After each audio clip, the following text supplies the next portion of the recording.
Well, this is one I don't need notes for. Our next speaker is former Police Commissioner William J. Bratton. It's been a very busy day in the police commissioner sphere, but Commissioner Bratton is considered America's commissioner.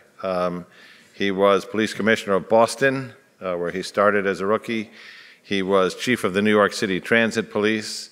He was New York City Police Commissioner in 1994 and 95 and 96, when the systems he put into place caused the greatest reductions in crime and violence in the history of any municipal law enforcement agency ever.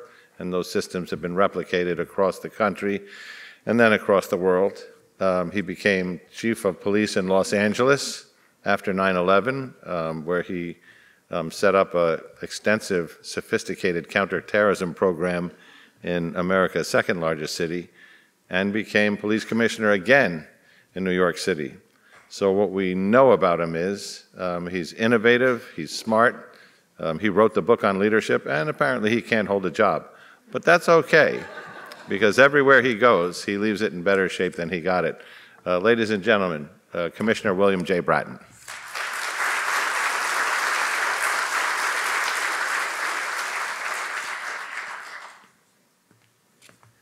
Afternoon, everybody. What John failed to mention, those 3 assignments, 2 times at the NYPD and at the LAPD, I had a partner, and that partner was John Miller. I was able to entice him into the NYPD in 1994 as my Deputy Commissioner for Public Information. 2002, I was able to tear him away from Barbara Walters in 2020 to come on board at the LAPD as my Deputy Chief for Counterterrorism. And then in 2014, brought him back again with me when I became commissioner for the second time. This time he came in as Deputy Commissioner for Counterterrorism and Intelligence. We merged 2 separate entities into one under his leadership. He is probably one of the foremost experts on the issues that you're here to discuss today, particularly from not only the policing world, but from the world of the agencies that are so well represented here today, many of the federal agencies, many of which he worked for subsequent to his time with me at the LAPD. I'm here to talk with you briefly, very briefly, about American policing and its role dealing with the issues that you're here to discuss. For most of the last half of the 20th century, American policing, similar to its whole history, but particularly in the last half of the 20th century, was intensely focused on trying to do something about crime and disorder. Sir Robert Peel first talked about it when he created the Metropolitan Police in 1829 in London. But we were failing. 60s, 70s, 80s, into the early 90s, crime kept going up. Disorder, the so-called broken windows, were destroying the inner city areas of many cities in this country. But fortunately, we turned a corner in the 1990s and embraced a new philosophy of policing called community policing. It had 3 elements: partnership, it had the element of problem solving, and it had, lastly, the goal of prevention of crime and disorder. The partnership was critical. The idea of collaborating, the idea of cooperating with the community, with other agencies involved in the issue of crime and disorder. And in New York City, we embraced that model and expanded upon it with a concept called CompStat. There was the very famous system that is largely focused and thought to be about crime control, but it was also an accountability system.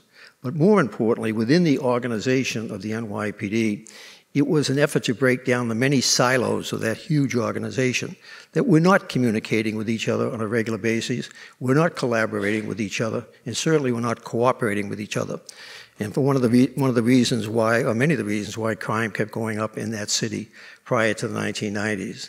When we got them all together in one room and put in place systems that they were required to cooperate, collaborate, and communicate, much the same as what the Secretary emphasized in his opening comments this morning, we began to have success. And at the national government level, 1994, the crime bill, put forward by then Vice President Biden and President Clinton, America embraced the concept, 100,000 more cops, and a lot more effort to try and coordinate between the federal government and the local level. Turning the corner into the 21st century, we had the extraordinary event that occurred here at Ground Zero. And once again, we found that American police were going to have to remain still focused on crime and disorder. But now, the new aspect, terrorism. Every police department in America, whether it's their 10-person organization, which most of them are, or the huge NYPD, we're now going to have to expand the areas of responsibility. Ray Kelly did a phenomenal job here in New York City. Over 1,000 detectives assigned to the function of dealing with terrorism. In LAPD, John and I, as part of the reorganization of that police department, created an organization of 300 people. Much smaller size police department, but we had proportionally the same number of people as Ray Kelly had here in New York, and we emulated a lot of what he did. But we took it one step further in that the 40 cities within Los Angeles County, we began to collaborate and coordinate and communicate with all of them, not only around crime and disorder, but around this new fear, this new paradigm of terror, and created one of the first fusion centers in the country, of which there are now many.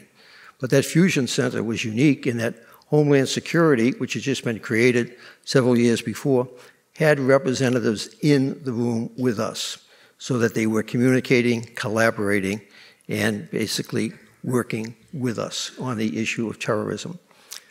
Ironically, at the national government level was still struggling with how to better communicate and collaborate within its own ranks. The position of Director of National Intelligence was created, I think, in 2005 or 2006. John Negroponte, the first director of that organization. John Miller and I met with him in his new office in the Executive Office Building across from the White House. And he was talking about the difficulties that he was encountering already, trying to get the 16 agencies in the federal government, all of which had some degree of mandate to deal with terrorism, trying to get them to communicate, collaborate, and coordinate with each other. And now, even 23 years later, there's still some of those tensions. You know it, and I know it. We had extraordinary tensions at the local police level, getting the federal government in those early days after 9/11 to let us into the room. I can still remember meetings that John Miller and I had with Secretary Chertoff and some of his people in the early days of his administration, where they were creating that new intelligence center down in Washington, D.C., up at the old naval station. And they had the high side and the low side. And we had to basically lobby like crazy to get police representation from some of the largest cities in this country into that room. There were 800,000 of us. There were only 25,000 federal agents and all of the alphabet agencies. So it seemed to make sense, use 800,000 sets of eyes and ears at the local level, since the local threat was growing and expanding so rapidly after 9/11. Certainly grew even more concerning when ISIS came into being in 2012 and 13 and began to start using social media for its recruiting, something that Al-Qaeda had never done. But I can still remember those meetings with Secretary Chertoff. The first round of meetings, we got our representation into the Terrorism Center here in Washington. But then we wanted to get access to the high side. The two rooms were separated by a door. John and I somewhat felt like President Reagan at the Berlin Wall, saying to Gorbachev, tear down this wall. We were saying to basically the secretary, open the door, let us into the room. And we were let into the room. So the idea of collaboration, communication, cooperation, even moving forward into the 21st century, was still a concept that was having a hard time being embraced. But moving forward, I think we have finally come to understand that importance, the idea, and so much of the theme of today's discussions and continuing into tomorrow, and thanks to Ali Safan and his center for getting us all together, is re-emphasizing that something that, like what happened right here, never happens again. And we can possibly not prevent other events from occurring all the time. But as Rebecca from the NYPD indicated this morning, of those 62 attempts that have been made in New York City, many of them, the majority of them, the vast majority, have been thwarted. And why? Because there has been collaboration, communication, and cooperation.